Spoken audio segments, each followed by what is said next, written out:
Hello everybody, my name is Mattwise and this is my Fanalysis for today. So if you didn't know already, Pokemon has turned 20 this year.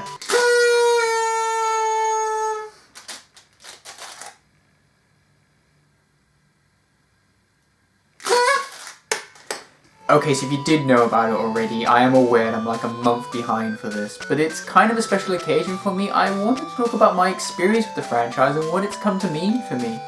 While the 27th of February 1996 was the release date of the first two Pokemon games in Japan, it wouldn't be until another couple of years before it appeared anywhere else. But when it did come out, good god, it felt impossible to ignore, especially with the extent to which they marketed it. Gotta catch 'em all! Gotta catch 'em all! Remember, it's about strategy. Gotta catch 'em all! Gotta catch 'em all! Remember, you gotta catch 'em all. Gotta catch 'em all! Pokemon! Oh, shit. Anyway, moving on. I remember discovering Pokemon when I was about 6 or 7 years old. There was this promotional event being held at the High Point shopping centre with all these posters and booths up on display throughout the entire building. Shortly after that, it felt like it was all over the place. All the other kids in my school were absolutely crazy about it, whether it was the games, the trading cards, and of course there was the anime. It was definitely my starting point for the franchise. I mean sure, the 4Kids dub is pretty notorious for being... Hey, I know, I'll use my trusty frying pan as a drying pan. Yeah, that. But when I watched it as a kid, I was hooked.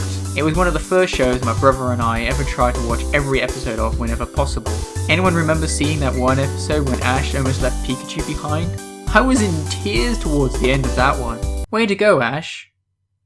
You dick. But that's because I was genuinely invested in the characters and what they were going through in their adventures. I wanted to follow them on their journey across the land, stretching far and wide, and inhabited by these creatures that seemed so strange, and at times, even magical. So the anime really did serve as a window to Pokemon as a franchise.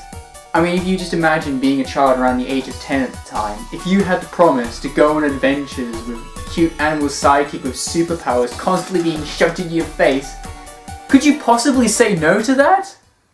Well, I guess I did at first, because I didn't even get into the games until much later. While my brother had all three of the original titles, I didn't even play any of the Pokemon games until the second generation with Pokemon Gold. And even then, I never played all the way through it.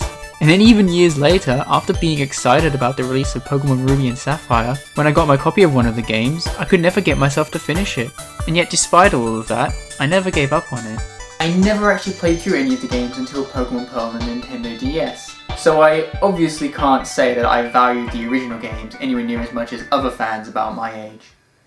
However, if there was one person I could definitely point to who probably did, it would be my brother. I remember how at the end of the party of my 7th birthday, our mum revealed that she got each of us a Game Boy Color. Mine one was the special Pokemon edition that was sold in a bundle with a copy of Pokemon Yellow. That game would be given to my brother, and he fell in love with it.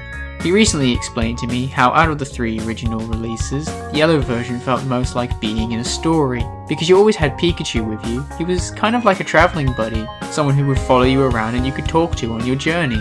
And that's what I think the games have been like for a lot of people. It's an experience where you get to play a part in your own story. I can fondly remember from the top of my head the team that I assembled when playing Pokemon Pearl. This team was built up gradually as I worked my way around the game's world. Not unlike the characters that you see in Pokemon Adventures. You could also say it's very similar to how characters band together into teams in a lot of well-known RPGs like Final Fantasy, which has also given players a sense of being part of a grand, epic storyline. My love for Pokemon began with the adventures I saw in the anime, and I managed to maintain that same love through the Pokemon Adventures manga series, which is something I continue to read and enjoy to this day. Not only that, but despite never really getting into it as a child, I've actually managed to find a renewed interest in the Pokemon trading card game, and I've even started collecting them for the first time in about 15 years.